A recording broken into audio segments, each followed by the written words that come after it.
آپ کا سوال جو تھوڑی سی آواز میں سمجھا ہوں یہ ہے کہ 7 سال کے بچے کو نماز پڑھنے کا حکم دینے کا حکم ہے، تو روزے کے بارے میں کیا حکم ہے؟ تو اس سلسلہ میں نبی اکرم صلی اللہ علیہ وسلم کا ارشاد گرامی ہے، مرو لأولادکم لسبع، مرو اولادکم لسبع، اپنی اولاد کو 7 سال کی عمر کی ہو جائیں تو ان کو نماز پڑھنے کا حکم دو، وَاضْرِبُوهُمْ عَلَيْهَا لِعَشْرٍ، اور جب وہ 10 سال کے ہو کر بھی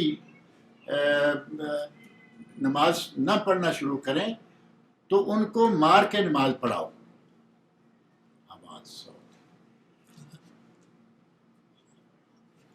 اب یہاں نبی اکرم صلی اللہ علیہ وسلم نے یہ فرمایا ہے کہ اگر وہ 10 سال کے ہو کر بھی نماز نہ پڑھیں تو ان کو مار کے پڑھاؤ۔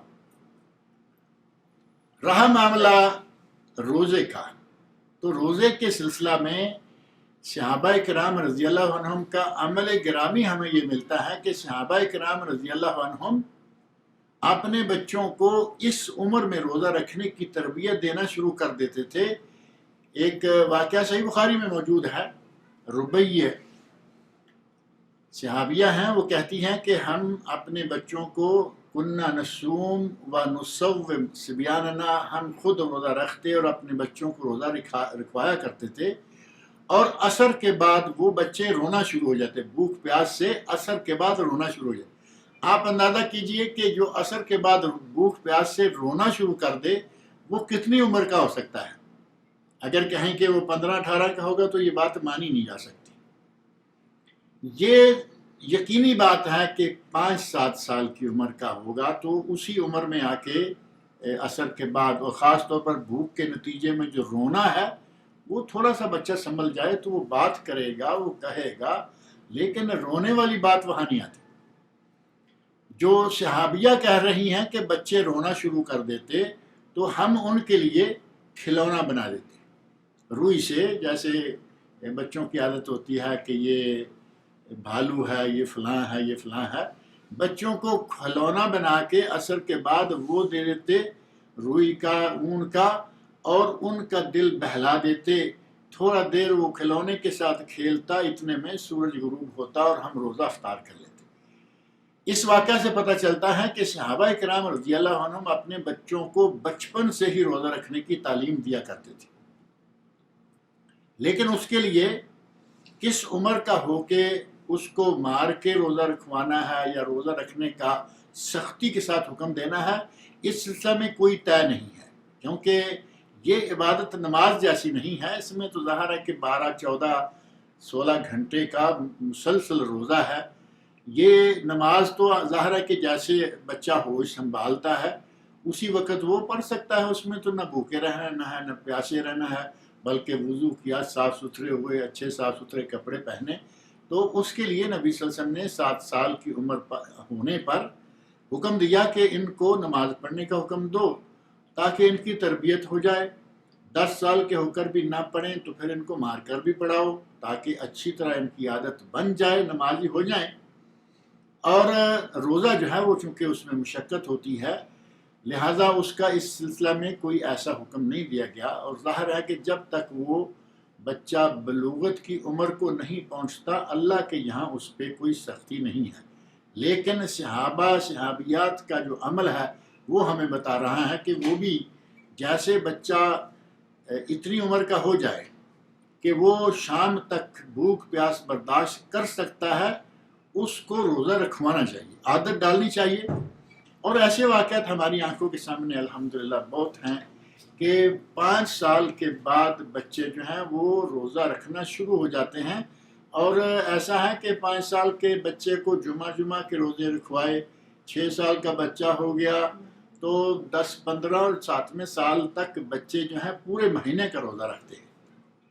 تو یہ عبادت بچوں کو جیسے آپ عادت ڈالیں گے وہ اس کے عادی ہو جائیں گے، لیکن اس کے لیے نبی صلی اللہ علیہ وسلم کی طرف سے کوئی ایسی حدیث ہماری نظر سے نہیں گزری کہ آپ نے کہا ہو کہ اتنی عمر کے بچے کو روزہ ضرور رکھواؤ، ایسا کچھ ثابت نہیں۔ جزاک اللہ خیر شیخ صاحب۔ بارک اللہ فیک۔ آپ کچھ بہتر ہے آواز؟ ابھی بہتر ہے۔ بڑی بہتر ہے. ہاں اچھا، یہ دوسرا سوال ہے کہ ایک عورت اکلوتی اولاد ہے اپنے والدین کی، جی والدین ضعیف ہیں اور بیمار بھی، ٹھیک. اور اس عورت کا شوہر بھی بیمار ہے، مگر شوہر کے ساتھ اس کی ماں اور بہنیں ہیں، تو اس عورت کو کیا کرنا چاہیے؟ والدین کی خدمت کرے یا شوہر کے پاس ہی رہ کر اس کی خدمت کرے؟ ابھی اللہ رب العزت اس خاتون کی مدد فرمائے. مسئلہ یہ ہے کہ وہ ایک ہے اور یہاں گھر دو ہیں، اور جب بیٹی کی شادی کر دی جاتی ہے تو اس وقت بیٹی پر جو سب سے زیادہ حقوق ہو جاتے ہیں وہ شوہر کے ہوتے ہیں، نہ کہ ماں باپ کے. اس میں کوئی شک نہیں ہے کہ ماں باپ میں سے ماں کا درجہ زیادہ ہے، جیسا کہ معروف ہے. نبی صلی اللہ علیہ وسلم نے ارشاد فرمایا، صحابی کہتے ہیں من حق بصحبتی یا رسول اللہ، اے اللہ کے رسول میرے حسن سلوک کا سب سے زیادہ مستحق کون ہے؟ تو آپ نے فرمایا امک. پھر سوال کیا امک، پھر سوال کیا امک. 3 مرتبہ مسلسل صحابی پوچھتا رہا. نبی اکرم صلی اللہ علیہ وسلم فرماتے رہے کہ تیری ماں تیری ماں تیری ماں، اور 4تھی مرتبہ فرمایا تیرا باپ.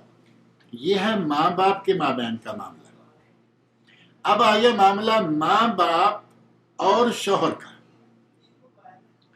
اگر کوئی ایسی شکل ہو کہ ماں باپ اور شوہر کہیں قریب ہیں، اکٹھے ہیں، دونوں کی خدمت کر سکتی ہے تو پھر اس کی بہت بڑی سعادت ہے. لیکن اگر شوہر کہیں ہے، ماں باپ کہیں ہیں، وہ شوہر کے گھر شادی کر کے جا چکی ہے اور شوہر بیمار ہے، اب اس کے ذمے اس کے شوہر کی خدمت کرنا، شوہر کی بات ماننا ہر اعتبار سے زیادہ اہم اور ضروری ہے. اب رہا معاملہ شوہر کے والدین کا، شوہر کے دیگر عزیزوں رشتہ داروں کا، وہ بات کی ہے. یہاں بھی بعض لوگ جھگڑا کھڑا کر دیتے ہیں.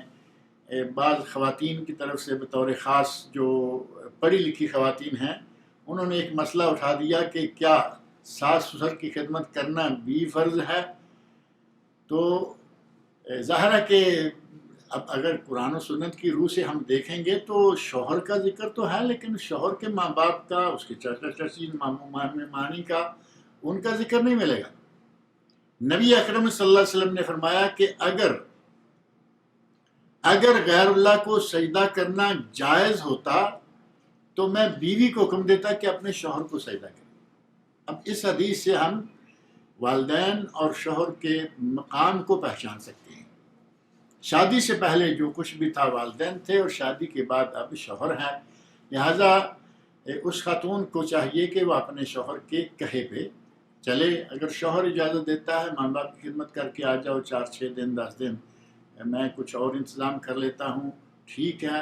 اور اگر شوہر خود مستحق ہے اور اس کے پاس دوسرا خدمت کے لیے کوئی نہیں ہے تو والدین کا اللہ تعالیٰ مددگار ہے، اور اپنے شوہر کے پاس یہ رہے، اس کی خدمت کرے اور اس کے کہنے پہ.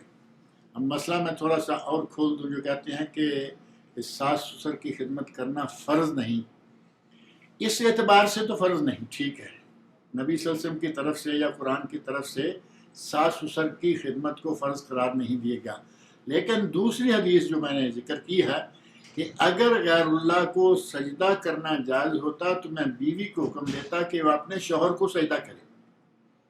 اب یہاں شوہر کا مقام واضح ہو گیا. اب شوہر کہہ رہا ہے کہ میرے ماں باپ کی خدمت کرو، بیوی کہتی ہے میں نہیں کرتی، تو کیا ہوگا؟ سراسر اپنے شوہر کی نافرمانی کر رہی ہے یا نہیں؟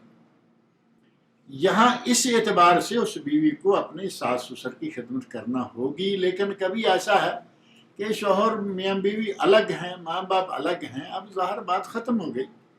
مالی طور پر جتنی خدمت کر سکتے ہیں کریں گے. اس والدین کے لیے گھر میں کوئی میڈ، گھر میں کوئی نوکر، کچھ بھی رکھ کے دے سکتے ہیں. لیکن ظاہر ہے کہ وہ خود موجود نہیں ہے، نہ شوہر خدمت اس طرح کی کر سکتا ہے، نہ بیوی. بہو بھی الگ ہے، اپنے شوہر کے ساتھ ہے، دوسرے علاقے میں، دوسرے ملک میں. تو بہرحال ساس سسر کی خدمت کرنا ڈائریکٹ فرض نہیں، لیکن اگر شوہر کہے گا تو پھر فرض ہو جائے گی. اب رہا معاملہ اپنے والدین کا عورت کے لیے، تو شوہر کی رضامندی کے ساتھ ان کی خدمت کرے. لیکن اگر دو میں سے کسی ایک کو اختیار کرنا ہو تو پھر اس کو اپنے